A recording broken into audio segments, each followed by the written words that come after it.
Nós estamos desenvolvendo esta série de reflexão bíblica sobre o novo de Deus. Esse é o quarto tema que a gente está desenvolvendo e é um texto bastante conhecido das Escrituras Sagradas. É aquele episódio em que Jesus se encontra com um senador chamado Nicodemos, e esse senador vai à noite conversar com Jesus. Algumas pessoas geralmente pensam assim: o senador foi conversar com Jesus à noite, porque à noite ele poderia, de forma sorrateira, sem ser visto pelos outros, que ele iria conversar com Jesus. Eu tenho para mim que é mais do que isso. Eu tenho para mim que ele, como um homem inteligente, saberia que Jesus era mais fácil conversar com ele, particularmente à noite. As pessoas não estavam em volta de Jesus. Então ele poderia ter uma longa conversa com Jesus. E você vê o texto todo do capítulo 3 de João, você vai observar que foi uma conversa longa mesmo que Jesus teve com aquele homem. Eu acredito que não seria tão longa se fosse em outro horário, que ele poderia conversar com Jesus. Tem uma outra conversa que Jesus também, um diálogo longo que Jesus tem, mas é com aquela mulher chamada a mulher samaritana, lembra? Também foi uma longa conversa que Jesus teve com aquela mulher. Meu tema então é esse, o novo nascimento, baseado em capítulo 3, de 1 a 15, apenas vou estar desenvolvendo nessa perspectiva. Não sei se você já pensou alguma coisa assim: se eu pudesse começar a vida de novo. Se eu pudesse começar tudo de novo. Muitas decisões que eu tomei na minha vida, desde muito cedo, você vai observar que as decisões da gente, elas começam mais cedo do que a gente imagina. Alguns pensam que é com 18 anos que a gente começa a tomar decisões. Graças a Deus, às vezes a gente tem uma mamãe que dá uma surra na gente. Eu lembro que eu não queria ir na escola, já era primeiros anos de escola, eu não dava vontade de ir na escola. Joel, levanta para ir para a escola. Não vou não, mãe. Joel, levanta, vai ir para a escola, Joel. Não vou não, mãe, quero ficar dormindo. Joel, levanta e pá! Toma-lhe chinelada. Que bom que a gente tem uma mãe que às vezes dá uma chinelada na gente. Hoje não pode fazer isso não, por favor. Naquela época eu podia fazer isso, não é verdade, irmãs? Alguém disse e deu certo, né, para alguns. Mas certamente muitas decisões que eu tomei eu não tomaria. E por que não dizer também muitas decisões que eu deixei de tomar, eu acho que eu tomaria. Quantas coisas a gente perde, quantas coisas a gente acaba se envolvendo que não deveria fazer. É como, eu gostava muito daquele filme antigo, que eu ia na casa da vizinha para assistir, O Túnel do Tempo. Quem é do meu tempo sabe que é do Túnel do Tempo. Eu gostava daquilo. O homem entrava no túnel assim, ia rodando, ia parar lá no passado, no meio de uma guerra às vezes, né? Ou então ia mais para o futuro. Eu gostava daquilo, mas não dá para entrar no túnel do tempo, ainda não inventaram alguma coisa assim. Aí eu fico pensando, será que as decisões, que se voltássemos lá, as nossas decisões seriam perfeitas? A gente pensa agora enquanto adulto, lembra? A gente é capaz de agora enquanto adulto reexaminar as decisões que tomamos e, não, eu não tomaria aquela decisão. Será que a gente tomaria decisões perfeitas? Bem, você é adulto e certamente todas as decisões, algumas decisões que você tomou enquanto adulto, não foram tão perfeitas assim. Na maioria das vezes, a gente se arrependeria de coisas que fizemos que não deveríamos fazer.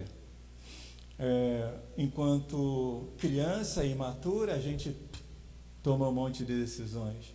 Enquanto adolescente, né, os hormônios na flor da pele, você toma decisões. Enquanto jovem, a gente ainda com a libido, né? Casei, não deveria ter casado, agora já era. Como disse uma ex-chefe minha que foi no meu casamento, agora já era, Joel. Está casado. Mas graças a Deus, Deus me deu uma família abençoada. E por que eu diria assim, nós, enquanto adultos, não erraríamos? Se a gente pensar bem, mesmo se nós voltássemos no tempo com a mentalidade que a gente tem hoje, certamente nem todas as decisões que tomássemos estaríamos certos. Nós vivemos um tempo em que a gente vive aquilo que a gente chama de caráter corrompido, deteriorado. Como assim um caráter corrompido? Aquela coisa que, sabe, ferrugem, que acaba consumindo a gente, enfraquecendo aquele elemento que é sólido, mas acaba enfraquecendo e fazendo com que a gente corra riscos maiores. Por que você não observa quantos adultos acabam com a própria vida? Caráter corrompido, vai se corrompendo. E está assim na nossa essência, assim narrada nas Escrituras, que quando o homem pecou, homem e mulher pecou, nós nos distanciamos do nosso Criador, nós fizemos nossas escolhas, e com essas escolhas, nos distanciando do Criador, a gente se desligou da nossa fonte do bem, concorda? A fonte do bem não somos nós, a fonte do bem é Deus. Enquanto o homem se distancia, aquela coisa que Deus fez lá no início, a imagem e semelhança dele que ele nos deu, começou a deteriorar. Nós fomos criados para tomar boas escolhas. Entretanto, com o advento do pecado, lá no início, a humanidade, que era composta de dois homens, quer dizer, dois seres, né? Um homem e uma mulher, a humanidade toda pecou. E daí nós entramos nesse aspecto que eu digo com caráter corrompido, errando cada vez mais, porém, infelizmente, nos afastando de Deus. Então, podemos concluir que a humanidade faliu quando nos matamos uns aos outros, quando o indivíduo tira do outro aquilo que não lhe pertence, países que combatem países, pai ferindo filhos de modo diversos e muito adversos, irmãos, já desde o início, né, ferindo um outro irmão, e nós, enquanto zeladores do planeta, nós, como o Ilma estava dizendo no estudo, e nós estamos destruindo a nossa casa com as nossas próprias mãos, com os nossos próprios atos. A gente pode concluir com isso que a humanidade faliu. Deus nos colocou no melhor lugar, no Éden. Nós tínhamos de tudo de melhor, não faltava nada para o ser humano, mas tomamos a decisão errada. Entretanto, essa falência que eu digo da humanidade, ela pode ser benéfica. Mas em que sentido ela pode ser benéfica?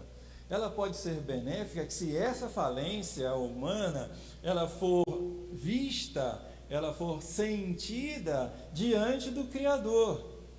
Quando o homem se vê diante de Deus e ele olha para dentro de si mesmo e diz: eu fali, eu não presto. Como diria o rei Davi, eu sou um verme, não sou um homem.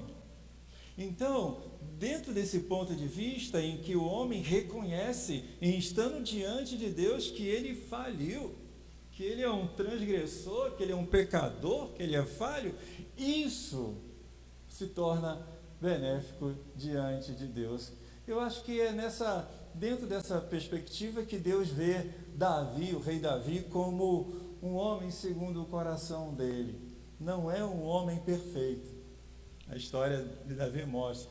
Mas é um homem que se rende aos pés do Senhor, se dobra aos pés do Senhor, chora na presença de Deus quando vê que ele fez o que não deveria. Se torna benéfica quando então nós nos deparamos com nossos erros assim diante de Deus. Só um milagre da mudança do caráter pode nos tirar dessa deterioração enquanto ser humano. Quando eu penso no novo nascimento, eu estou pensando nessa questão da mudança do caráter. Não há terapêutica alguma que possa mudar o caráter do indivíduo. Nós podemos até tentar ajudar as pessoas a melhorar, mas é impossível para o homem, para a ciência, mudar o caráter do indivíduo. Está na essência da gente. A gente já nasce assim, a gente já nasce voltado para o mal. Deixa uma criança sozinha, ela só vai fazer o bem, só o bem. Não, ele vai fazer coisas ruins. Deus, ele tem esse objetivo de trabalhar em nós o nosso caráter. Tem um irmão, Juliano, dizia assim: Deus não está preocupado em você ser uma pessoa feliz. Deus está preocupado em aperfeiçoar o seu caráter e colocá-lo à imagem e semelhança de Jesus. Esse é o objetivo de Deus. Deus está trabalhando em nós com esse objetivo, para nos tornarmos semelhantes a Jesus, que é o homem ideal. Eu acredito no milagre do novo nascimento. Eu acredito que um homem, por mais corrupto que seja, ele pode ser totalmente transformado pelo poder de Deus. Já vista nós aqui, né? A graça de Jesus como tem sido maravilhosa na nossa vida. E aí de nós, se não fosse essa graça maravilhosa, o poder de Deus. Eu creio que nós, enquanto igreja de Jesus, nós precisamos crer que Deus tem o poder de transformar o caráter do indivíduo. Mudar aquele homem que era tendente à mentira, aquela mulher que era tendente à fofoca, mexeriqueiro não entra no céu, né? Tendente ao erro, ao fazer tudo de mal. Nós cremos que Deus, tão somente Ele, através de Jesus, pode mudar o caráter do indivíduo. A questão às vezes que se faz, né? O que é o novo nascimento? Já falado aqui na escola bíblica. Como se dá o novo nascimento? Como nascer de novo? Como se transita isso? Como é que Deus trabalha em nós isso? Eu diria que foi demais. As 3 perguntas. Eu acredito que o novo nascimento não é uma questão biológica, filosófica, mas é uma questão estritamente religiosa. A gente, enquanto ser humano, a gente tem uma vida só, né? O escritor aos Hebreus diz isso: o homem está destinado a morrer quantas vezes? Uma só vez. Depois disso, é prestar contas a Deus. Segue-se o juízo. Então, dentro do ponto de vista espiritual, e nesse aspecto também, até dentro do ponto de vista biológico, o indivíduo morreu, não volta mais.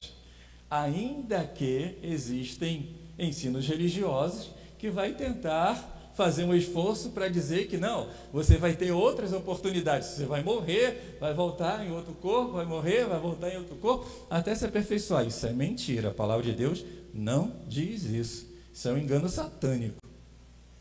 A pessoa, quando eu voltar na outra vida eu vou ser melhor. Vai ser nada. A qualidade moral do indivíduo, ela é fechada quando você morreu. Se não mudou nada, se não foi transformado, se não teve um novo nascimento espiritual, não adianta mais. Então, o tempo de nascer de novo é enquanto a gente está de carne em osso. Esse é um fato bem interessante que eu observo nas Escrituras.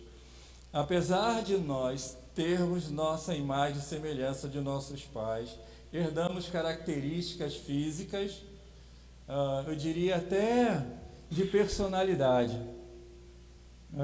Você percebe, né, que às vezes os nossos filhos são parecidos com a gente, parecidos, não são iguais. Eu diria, graças a Deus não é igual a mim, né? Espero que eles errem menos. Mas, entretanto, há uma questão que a gente chama de individualidade responsável. Nós somos indivíduos, ou seja, pessoas desconectadas dos nossos pais. Não há assim, eu sou assim por culpa do meu pai. Diante de Deus isso não vale.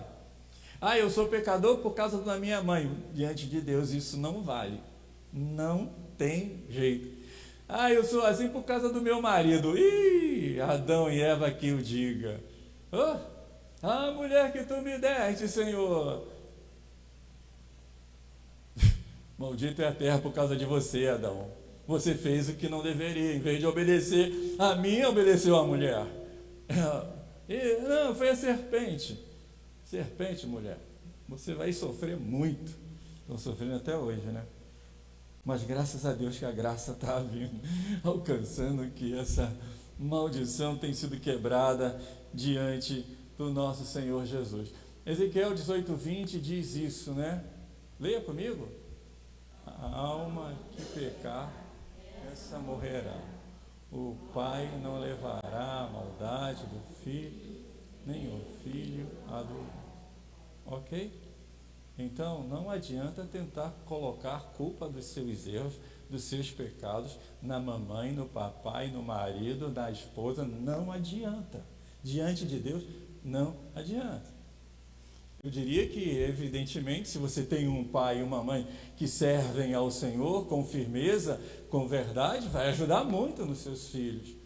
Por outro lado, se o pai ou a mãe não seguem a Jesus, faz tudo errado, mesmo assim não justifica diante de Deus você fazer escolhas erradas. O que é o novo nascimento? Baseado em João 3,6, eu digo o seguinte: o novo nascimento é um ato realizado pelo Espírito Santo na vida do ser humano que o faz tornar-se mais do que uma criatura de Deus, mas sim também um filho de Deus por adoção, por meio de Jesus Cristo. João 3,6. Alguém pode ler João 3,6? Acho que eu não escrevi. O que é nascido da carne é carne, o que é nascido do Espírito é Espírito. Isso, o que é nascido da carne, nascimento natural, nasceu naturalmente. Você é uma criatura de Deus, criado por Deus. Mas agora o que Jesus está propondo ao próprio Nicodemos, ao senador e a nós também, é nascer do Espírito. E esse nascer passa por esse caminho da adoção. Deus tem um único filho. Quem é o único filho de Deus? Jesus, o unigênito do Pai, o único gerado por Deus. Agora, ele pode ter muitos filhos adotivos. E nós somos adotivos de Jesus. Graças a Deus. Nós não somos órfãos. Deus nos adota através de Jesus Cristo. E isso aí é extremamente importante na história da salvação. Saber que somos irmãos de Jesus. Isso tem um significado muito profundo, eu diria, um significado eterno. Saber que nós somos irmãos de Jesus, filhos de Deus, por meio da aceitação de Cristo. Por quê? Já está separado, né? Ou para que nascer de novo? Diz quem está escrito? Vamos lá, todo mundo uma vez só? Aquele que não nascer de novo não pode ver o reino de Deus. Por que separado? Ou para que nascer de novo? Jesus declara isso. Se você não nascer de novo, você não entra no reino de Deus. Você não vê o reino de Deus. O que significa o reino de Deus? Você perguntaria. Diria, reino de Deus tem dois aspectos. Em primeiro lugar, o reino de Deus presente. Em segundo lugar, o reino de Deus vindouro, da eternidade. Reino de Deus significa o domínio de Deus. A pergunta que geralmente se faz é essa: Deus reina atualmente? Reina? Ele domina plenamente os homens? Então por que os homens se matam? Então por que os homens guerreiam? Professora, fica na tua.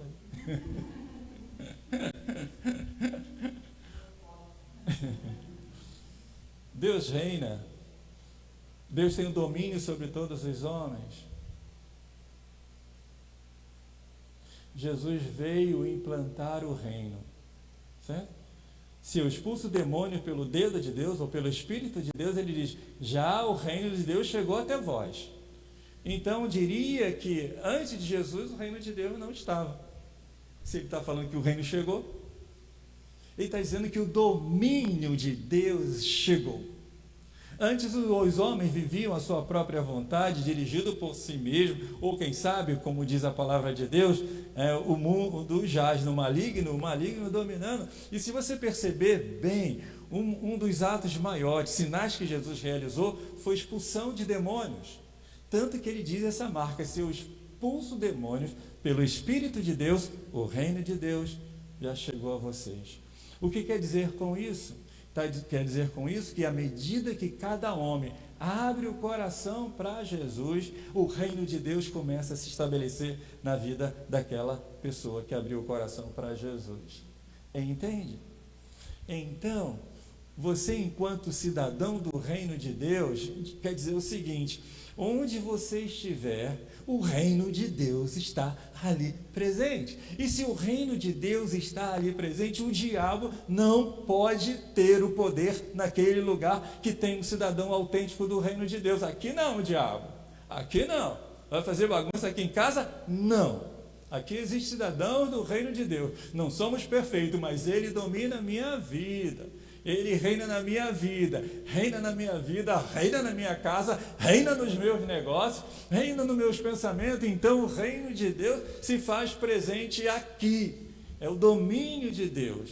Ou seja, à medida que os homens vão se rendendo a Jesus, o reino de Deus vai se expandindo, o domínio de Deus vai se expandindo. Aí sim, aí a paz passa a estar em tantos lugares. Esses desastres todos, essas guerras todas, é porque o homem não está sob o domínio de Deus. Mas ele é o dono. Entendeu isso? Você pode ter uma propriedade e não estar sob o domínio dela? Pode? Pode. Você de repente alugou, está sob o domínio daquela pessoa. Não está? Você pode entrar lá a qualquer hora? Não pode. Mas você tem o poder de tirar aquela pessoa de lá, porque te pertence. É dessa forma. Deus é dono de tudo, mas infelizmente o homem resolveu submeter-se ao domínio de Satanás. Então Satanás domina. A Bíblia, tanto é que a Bíblia chama ele de príncipe das trevas. Interessante, príncipe não é rei, porque nem das trevas ele é dono. O dono das trevas é Deus. Os demônios estão presos lá, eles não podem mais vir para a luz. Ele pode tentar disfarçar. Para obter de Deus os mesmos direitos do seu Filho Jesus. Esse aspecto, para que nascer de novo? Para obter de Deus os mesmos direitos do seu Filho Jesus. João diz isso. E se nós somos filhos, isso é Romanos, e se nós somos filhos, somos logo herdeiros também, herdeiros de Deus. não é João 3 não. Se nós somos filhos, logo herdeiros também de Deus. Percebeu aí? Olha a grandiosidade de coisas que Deus faz na sua graça. Todo o direito que Jesus tem enquanto Filho de Deus, nós passamos a ter. Não é assim também na vida comum da sociedade? Você tem um filho natural. Se você adotar uma outra criança, quem tem mais direito do que o outro? O filho natural tem mais direito do que o filho adotado? Não. Eles passam a ter o mesmo direito. Você deu o mesmo direito. A herança não é só do filho natural, passa a ser do filho adotivo. Então Deus nos fez assim em Jesus. O que Jesus tem de herança, Deus nos dá da mesma forma. Percebe isso? Isso é maior do que a gente imagina, bem maior do que a gente imagina. Nós somos herdeiros e co-herdeiros de Cristo, se é certo que com Ele padecemos, para que também com Ele sejamos glorificados. Aí tem outro detalhe, né? Se Jesus sofreu, você vai herdar também alguns sofrimentos que Jesus sofreu, mas o maior de todos, Ele já sofreu. Como é possível nascer de novo? Aliás, foi essa pergunta que o Nicodemos fez a Jesus. Em João 1,12, ele diz assim: mas a todos quantos o receberam, deu-lhes o poder de serem feitos filhos de Deus, a saber, aos que creem no seu nome. Aí você diz assim, mas muita gente crê em Deus. Muita gente. Se você perguntar, você crê em Deus? Creio. Você crê em Jesus? Creio. Então você diria, esse já é filho de Deus, será? Mas o diabo também acredita em Deus. Então, esse crer aí não é apenas um crer contemplativo, mas um crer de exercer fé em Jesus. O diabo acredita, mas ele não exerce a vida dele baseado nos ensinos de Jesus Cristo. O novo nascimento promovido por Deus é dependente do uso da própria vontade do homem. O que eu quero dizer com isso? Você, quando nasceu, você não pediu para nascer. Aliás, se você teve criança na hora da crise, eu não pedi para nascer. Dificilmente uma mãe não ouviu alguma coisa no momento da crise. Eu não pedi para nascer. Você mais 8 bilhões de pessoas do mundo pediu para nascer. Quem de nós pediu para nascer, indivíduo? Ninguém. Nem Adão pediu para nascer, nem Eva pediu para nascer. E aí, eu não pedi para nascer. Mas agora, diferentemente, para nascer espiritualmente, você precisa querer. Se você não quiser nascer novamente, se você não quiser se render a Jesus, você não tem o novo nascimento. Aí vai depender da sua própria vontade, do seu próprio querer. Diferente, bem diferente. João 1,13 diz, os quais, lê comigo, lê.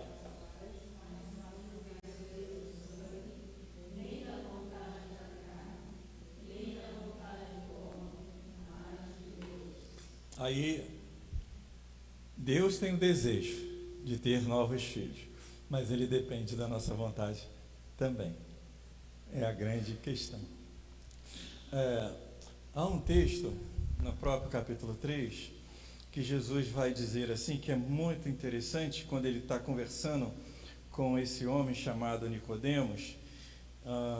Ele diz assim, um momento da conversa que ele tem com Nicodemos, ele diz algo que me remete a esse texto aí, versículo 14. 3,14. 3,14, ele diz assim: E do modo com que Moisés levantou a serpente no deserto, assim importa que o Filho do Homem seja levantado, para que todo aquele que nele crer não pereça, mas tenha a vida eterna. Aí você pergunta, como Moisés levantou a serpente no deserto? Houve uma praga na caminhada, quando o pessoal está saindo do Egito, e é a praga das serpentes. Eles irritaram tanto a Deus que Deus permitiu que as serpentes invadissem lá os arraiais do povo de Israel, e aí morreu muita gente, muita gente. E aí o que eles fizeram? Eles foram para Moisés e falaram assim: Moisés, está em Números capítulo 21, de 7 a 9. Números 21, de 7 a 9 é esse episódio que Jesus fala: assim como Moisés levantou a serpente no deserto, assim importa que o Filho do Homem seja levantado. Números 21, de 7 a 9, diz assim: Por isso o povo veio a Moisés e disse: Havemos pecado, porquanto temos falado contra o Senhor, contra ti e contra ti. Ora ao Senhor, para que tire de nós estas serpentes. Então Moisés orou pelo povo, Números 21, de 7 a 9. E versículo 8 diz: E disse o Senhor a Moisés: Faze uma serpente ardente, põe-na sobre a haste, e será que viverá todo o que, tendo sido picado, olhar para ela. Moisés fez uma serpente de metal e pô-la sobre uma haste, e sucedia que, picando alguma serpente a alguém, quando esse olhava para a serpente de metal, vivia. Jesus faz essa comparação: assim como Moisés levantou a serpente no deserto, assim importa que o Filho do Homem seja levantado. E ele foi levantado, né? Ele foi levado à cruz. Existe aqui que eu chamo um tripé fundamental para que nós abramos as portas, para o homem possa abrir as portas, para que Deus possa operar o novo nascimento no indivíduo. Deus não vai invadir a vida de ninguém. Agora você é meu, queira ou não queira, vou te segurar pelo pescoço. Se você não vier pelo amor, tu vai vir pela dor mesmo. A gente diz isso, né? Mas Deus não vai pegar ninguém pelo pescoço. Nunca, nunca. Deus não vai colocar uma faca agora, não, agora você vai ter que ser meu. Nunca, nunca. Aqui, nesse episódio, em paralelo, Jesus faz essa comparação entre essa serpente que é levantada, serpente de metal que Moisés faz, e o Filho do Homem que há de ser levantado lá no deserto. O tripé fundamental que abre as portas para a operação divina no novo nascimento. O primeiro é arrependimento. Que os homens falam, né? Eles vão a Moisés: havemos pecado, porquanto falamos contra o Senhor e contra ti, no verso 7. Olhar para Jesus, estar na presença de Jesus, é poder olhar para dentro de si mesmo e ver quantas coisas erradas o indivíduo tem. É se entristecer por tantas atitudes erradas que o indivíduo tomou. Há pessoas que dizem crer em Jesus e tentam até obedecer a Jesus, mas nunca se arrependeu de seus pecados, nunca se entristeceu pelas coisas erradas que fez. E eu fico até com algumas preocupações quando a pessoa fica contando, né? Quando eu não era de Jesus, eu pintava, eu bordava, eu fazia isso, tudo coisa ruim, tudo coisa ruim. Parece que a pessoa tem até prazer em contar isso. Enquanto a pessoa não sente tristeza de verdade por as coisas erradas que fez, não abre-se porta para a operação de Deus. Lembra da pregação de João Batista? Arrependei-vos, arrependei-vos, arrependei-vos. Tome consciência dos seus erros, se entristeça por eles, e aí você começa a abrir porta para a operação de Deus. O segundo é fé. Eles vão diante de Moisés. Moisés faz a serpente. Mas se eu não acreditar que ao olhar para aquilo, isso vai me trazer algum benefício, não adianta nada. Eu preciso crer. Eu preciso crer que Jesus Cristo foi levantado no madeiro em meu favor, melhor, em meu lugar. Em meu lugar. Quando você tem essa consciência, foi em seu lugar mesmo, em meu lugar mesmo. Porque nós não prestamos, na nossa natureza a gente não presta, gente. É Jesus que transforma isso, é Jesus que muda os hábitos, é Jesus que muda o gosto. Eu gostava muito de fazer isso, gostava. Mas agora eu tenho nojo daquelas coisas que eu gostava. Tenho nojo.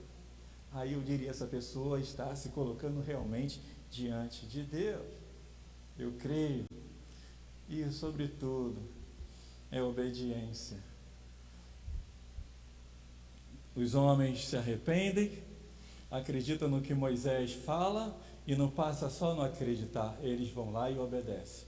A serpente me picou, eu olho em obediência. Aquele rapaz chamado, a gente chama mancebo de qualidade, lembra? Ele chega para Jesus, bom mestre, né? O que eu devo fazer para herdar a vida eterna? Aí Jesus fala assim, conhece os mandamentos? E ele fala, eu conheço desde criancinha. Olha, era um rapaz, né? Jesus gostou daquele rapaz. Ele falou, falta alguma coisa. Falta uma coisa. O que é, mestre?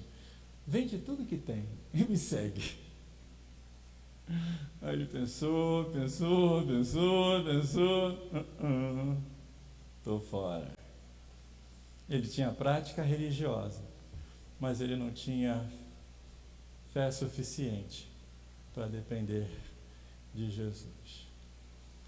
Se tirar uma dessas coisas, não serve. Você pode se arrepender. Quantas pessoas se arrependem de coisas erradas, mas não tem fé e não quer obedecer a Jesus? Tem pessoas aqui que até obedecem a alguns princípios, mas não se arrependem de seus pecados. 3 elementos que Jesus nos ensina, para que Ele opere o novo nascimento, o novo ser. É Ele que vai reconstruir. A gente fala de regeneração. Regenerar é nascer novamente. É Ele que nos regenera, é Ele que nos transforma, é Ele que nos faz homens novos. E como foi dito aqui, eu escutei a irmã falando, você nasceu de novo como uma criança, não significa que você já é uma pessoa madura, perfeita. Você está em crescimento, você está se aperfeiçoando. Por isso a gente vem à casa de Deus, a gente vem aprender, né, se alimentar da palavra de Deus. A gente vai estar em convivência com os irmãos que compartilham da mesma fé para nos fortalecer uns aos outros. Não pensem vocês que aqui é a reunião dos perfeitos. Quanto mais próximo vocês for desse alguém, mais você vai perceber que ele não é tão perfeitinho assim. Ah, que homem maravilhoso, vai conviver com ele. Ah, que mulher, vai conviver para tu ver. Não é bem assim não. Mas são pessoas que são capazes de se arrependerem dos erros que cometem. O marido que se arrepende do erro que comete com a esposa, a mulher que se arrepende dos pecados, dos erros que comete contra a esposa, o pai, o filho, etc. É essa caminhada que Jesus nos propõe para o homem novo, para o homem que nasceu de novo. Deus, obrigado. De uma forma tão maravilhosa, tão oculta aos sábios e entendidos, tão oculta à ciência e qualquer tecnologia, mas o Senhor revelou isso aos pequeninos e nos deu esse privilégio, esta honra de fazer parte da tua família, Deus, ser irmão de Jesus. Quanta honra! Deus, ajuda-nos a levar essa mensagem a tantas pessoas que não te conhecem ainda, Senhor, ainda que não nasceram de novo, para que possa junto com a gente caminhar